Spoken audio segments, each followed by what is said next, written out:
Bekalan air Singapura kini menghadapi tekanan kos yang semakin meningkat.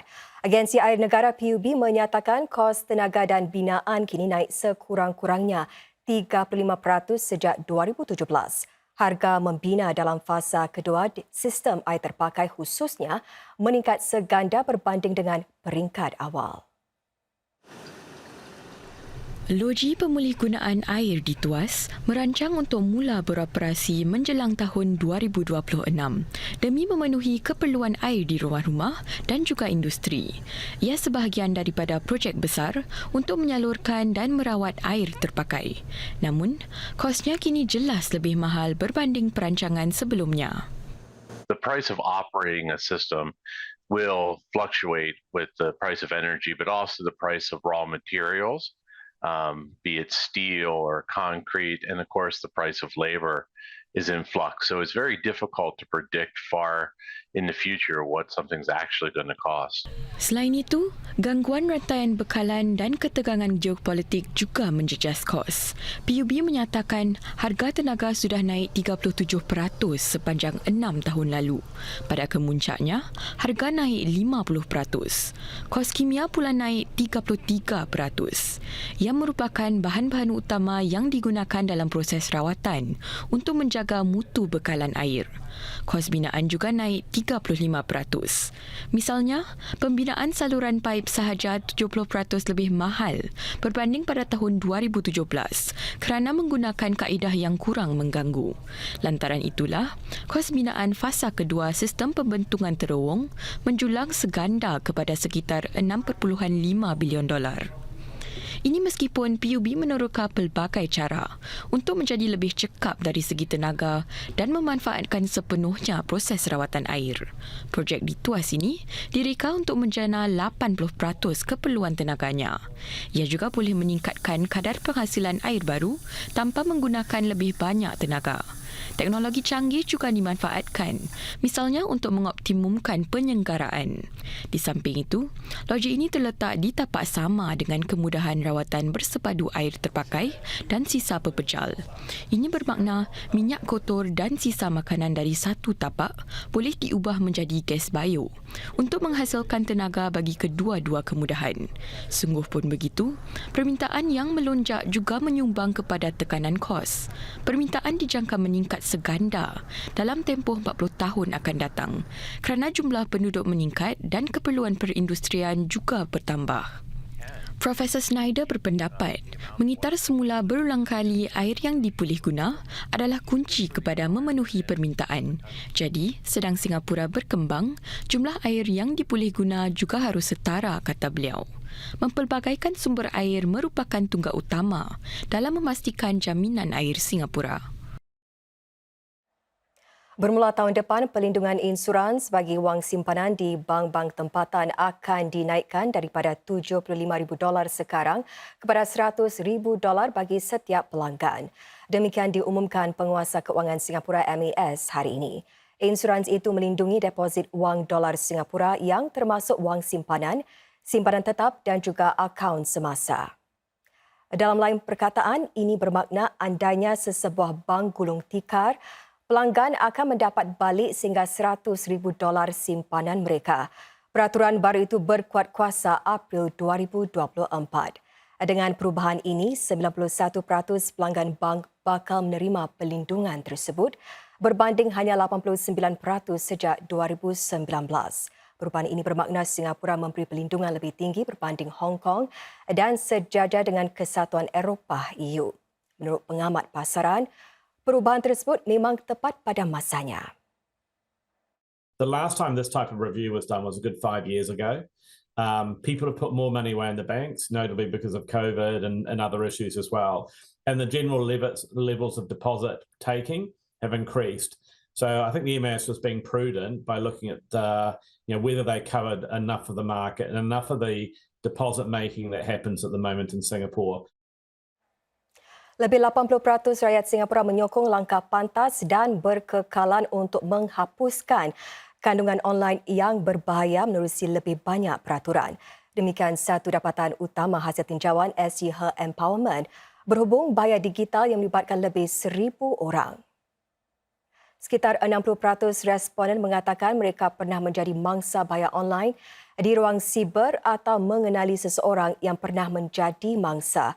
Separuh daripada mereka sangat terjejas dan bimbangkan keselamatan mereka serta mengalami isu kesihatan mental. Ramai juga menjauhkan diri daripada kegiatan online sebagai cara mengatasi masalah ini. Walaupun demikian, hanya separuh daripada mangsa yang ditinjau mengambil tindakan untuk melaporkan bayar online sama ada kepada pihak polis ataupun secara langsung di platform berkenaan.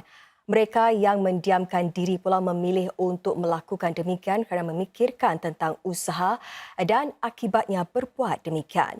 Mereka lebih memilih untuk tidak membesar-besarkan isu itu. Menteri Ehwal Luar Dr. Vivian Balakrishnan menekankan langkah pelindungan perlu ada sedang kecerdasan buatan AI menjadi semakin berleluasa. Menyifatkan AI itu sebagai penerobosan teknologi terbesar pada hayat kehidupan sekarang, beliau juga melahirkan rasa bimbang tentang betapa pantasnya AI berkembang. Ini kerana tidak lama lagi AI akan ada keupayaan untuk melakukan transaksi, menggerak dan menganjurkan sesuatu yang akan ada natijahnya terhadap masyarakat. Berkongsi demikian di sidang puncak teknologi sidang muncul global, Dr. Balakrishnan berkata, pemerintah perlu menangani kesan AI terhadap pekerjaan. Manusia, kata beliau, perlu dilengkapkan dengan kemahiran menggunakan AI dan bukan pekerja yang tidak diperlukan ekoran adanya AI sebagai peralatan. Pemerintah juga harus memahami kesan AI terhadap politik. Kalau gagal berbuat demikian, keadaan disfungsi sekarang, kata Dr. Balakrishnan, akan menjadi lebih mudarat lagi dan teknologi akan memberi kesan yang teruk kepada demokrasi. Dr. Balakrishnan menambah langkah pelindungan bagi AI juga diperlukan untuk menjaga keamanan dan mengekalkan langkah pencegahan. Beliau memberi amaran kita kini di peringkat di mana pihak yang mungkin memetik picu bukanlah manusia tetapi sebuah mesin sebagaimana penggunaan drone dan senjata berautonomi dalam perang Ukraine sekarang. Sementara itu bercakap di Forum Negara-Negara Kecil atau FOSS pula, Dr. Balakrishnan berkata, negara-negara kecil perlu mencari perjuangan bersama serta bekerjasama. Ini bagi menangani isu-isu global seperti perubahan iklim dan revolusi digital. FOSS, kata beliau, mampu membentuk norma-norma antarabangsa serta piawai teknikalnya. Ini demi memastikan keadilan dan tiada negara yang ketinggalan. On the part of Singapore, we are committed to maintaining FOSS as a platform for small states to help each other prepare for the future. And last year, we launched a digital FOSS, aimed at providing a space for us to exchange ideas on our respective digital transformation journeys and to build a common digital future, including through building a global digital compact. Dalam pada itu, Menteri Kedua Ehwal Luar Dr. Muhammad Maliki Osman pula berkata ada keperluan mendesak untuk mempertahankan prinsip berbilang hala atau multilateralisme. Ini selain memastikan pertubuhan bangsa-bangsa bersatu PBB kekal sesuai bagi tujuannya. Dr. Maliki juga menekankan peri pentingnya membangunkan norma-norma dalam bidang-bidang baru muncul seperti kecerdasan buatan AI serta ruang siber dan angkasa lepas. Beliau berkata demikian di New York dalam satu mesyuarat persediaan peringkat menteri bagi sidang puncak masa depan. Dr. Maliki menekankan lagi sokongan Singapura terhadap inisiatif seperti Kompak Digital Global. Menurutnya, ia boleh dijadikan rangka tindakan untuk negara-negara merebut peluang ekoran adanya transformasi digital. Para pekerja berhak membuat aduan tentang kelemahan keselamatan di tempat kerja. Inilah mesej yang ingin disampaikan NTUC menerusi satu kempen baru yang dilancarkan hari ini. Para pekerja akan diajar mengesan kelemahan dan cara menggunakan saluran sedia ada untuk membuat aduan. Mengajar pekerja baru bukanlah sekadar teorinya sahaja. Pengendali pengangkutan SBS Transit menggunakan simulator ini bagi meningkatkan mutu latihan keselamatan di tempat kerja. Contoh kerabat ini memberi kaki tangan peluang untuk menyesuaikan diri dengan prosedur keselamatan apabila tiba atau berangkat dari sesebuah stesen. Ia juga boleh memberi simulasi waktu kecemasan. Contohnya jika muncul masalah kereta api, ini membolehkan kaki tangan mengambil tindakan yang wajar. Selain penyelia, para pekerja juga boleh mengeluarkan arahan berhenti kerja sekiranya mereka melihat sebarang bahaya yang mengancam keselamatan mereka.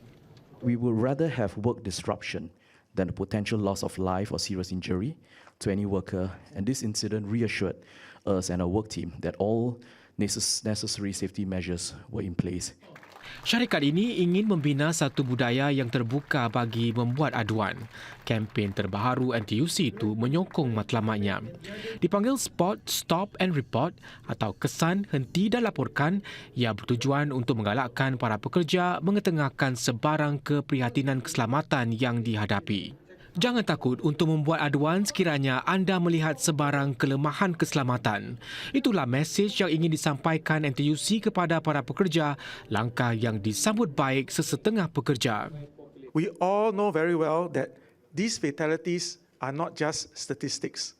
Every worker, every co-worker is a father or a mother, a son or a daughter, a brother or a sister. Namun usaha mengurangkan kemalangan di tempat kerja memerlukan kerjasama semua pihak berkepentingan. Inilah yang mendorong penubuhan pasukan bertindak keselamatan tempat kerja berbilang agensi. MAS will continue to drive new measures such as the introduction of more stringent safety requirements in government tenders.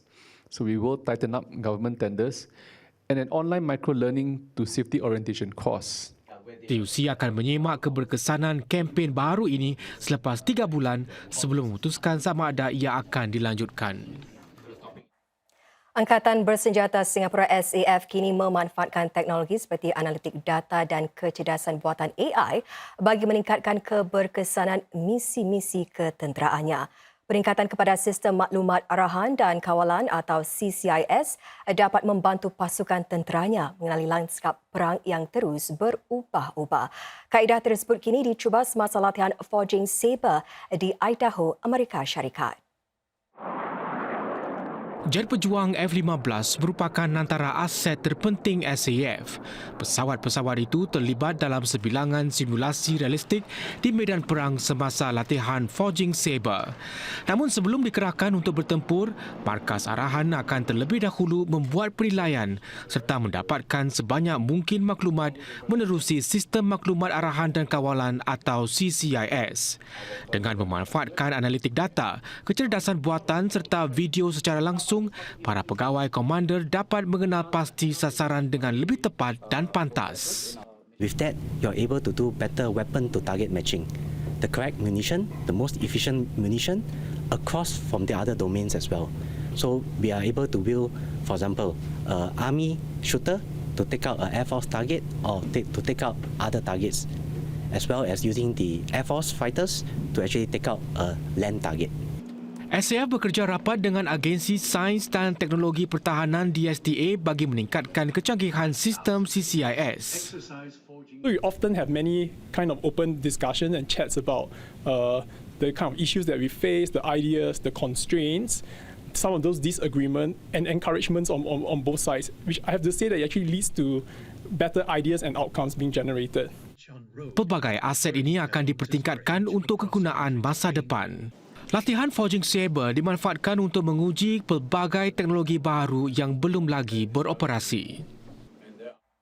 Keupayaan Singapura menguruskan krisis siber diuji dalam latihan terbesar pernah diadakan setakat ini. Seramai 450 pakar keselamatan siber daripada pelbagai sektor seperti perbankan dan pengangkutan dinilai berdasarkan tindak balas mereka terhadap cabaran-cabaran seperti penggodaman dan serangan software. Para peserta perlu memastikan khidmat asas seperti bekalan air dan tenaga boleh pulih dengan pantas apabila mengalami gangguan. Ini merupakan edisi kelima latihan Cyberstar yang bertujuan meningkatkan kesiapsiagaan Singapura untuk bertindak terhadap serangan siber. Because the threat landscape is not static, it continues to evolve. This common understanding of what we are up against is critical. It's only when we have the awareness and we are able to sensitize ourselves on what to plan for, that we can be more effective in setting up our cyber defenses.